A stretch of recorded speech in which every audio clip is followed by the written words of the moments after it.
Let's get some analysis now from Negar Mortazavi. She's a political analyst and the host of the Iran podcast. Thank you so much for being with us on the program. Let me first get your thoughts on these attacks being conducted by Israel. Is this the much anticipated response that analysts have been talking about? Well, it certainly is the response, the tit for tat, Iran's response, also the retaliation. The attack early in October was a response to the assassination of Ismail Haniyeh in Tehran, the assassination of the head of Hezbollah, Hassan Nasrallah, the Iranian commander Neil Furushan, essentially an escalation on the Israeli front. So the Iranians retaliated and Israelis were vowing to retaliate, and this is very much that attack. Now, the extent of the attack is still not clear. I'm hearing analysis that it may actually be smaller than it was feared.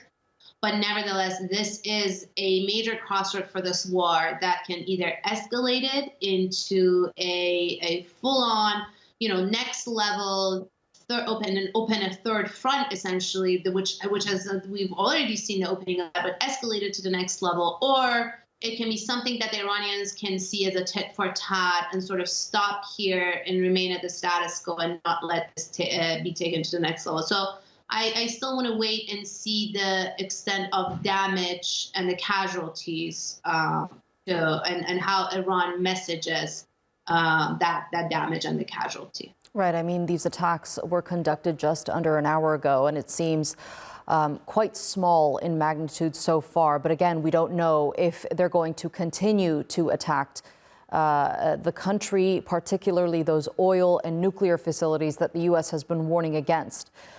If Iran does indeed go through with attacking those facilities, what would the response from Iran then be?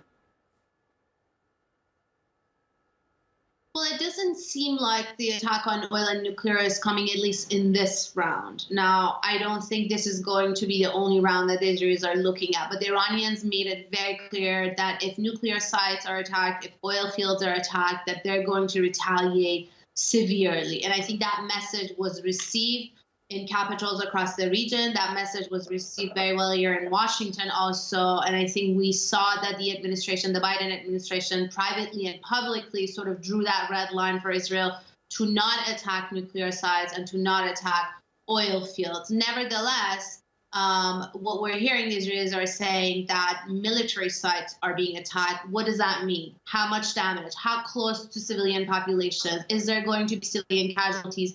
Even military casualties? What is going to be the extent? Is it one or two here and there? Or is it going to be dozens of people killed? All of this is going to sort of decide how Iran will calibrate its response, both as far as messaging, but also its military response. Right, and just reading out some lines that have dropped into us, Iran State TV is saying that the situation is normal at Tehran's 2 airports. We're also hearing from the Fars news agency saying that several military bases in western and southwestern Tehran were targets of the Israeli army. One of the places targeted by the Israeli response is a military base for launching ballistic missiles, and that's according to the Fars news agency. Negar, I want to talk a bit about the U.S.'s role in all of this. Of course, these attacks coming off of the back of U.S. Secretary of State Antony Blinken's visit to the region. How do you think that visit has impacted this response? Well, I think the United States wanted to draw, and they did back in April, they drew a clear red line for the Israelis that they don't want to be pulled into a direct conflict with Iran. And they told the Israelis that they would help them in defense when Iran retaliated, but they wouldn't help them in offense. And they didn't participate in offense. This time around, it's still not clear. Obviously, this attack is going to be bigger, looks bigger than what the tit for tat was in April, but still, how clear the U.S. was able to draw that red line, because I think the Biden administration is still reluctant of entering a war with Iran.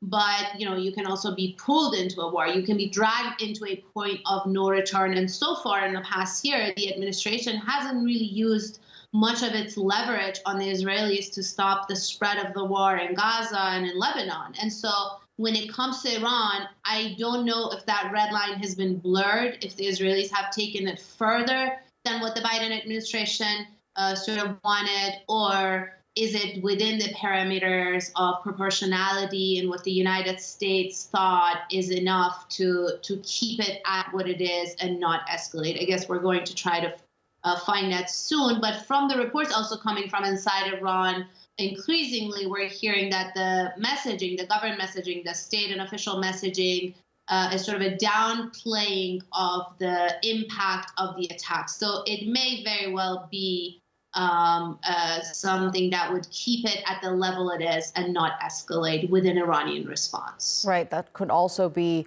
to, not make the public panic so much for these attacks that have been conducted on Tehran.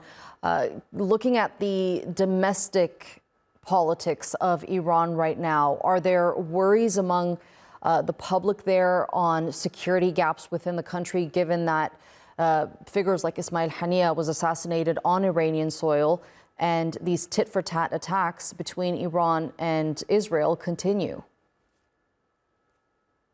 I think the level of fear among the Iranian civilians is not comparable to these other areas, including Israel, now Lebanon, of course, where the war has expanded. So the majority of the Iranian public hasn't felt that sense of insecurity or the threat of a looming war yet.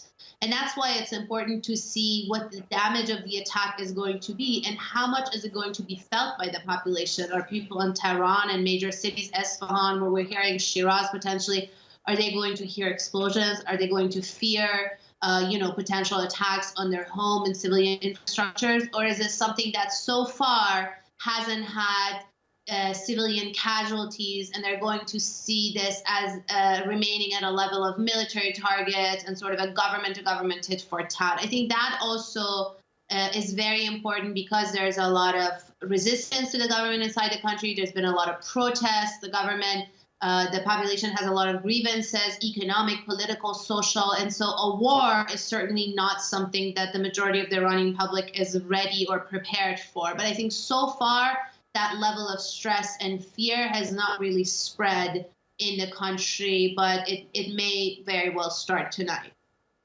Okay, Negar Mortazavi, political analyst and host of the Iran podcast. Thank you so much for that analysis. I appreciate it.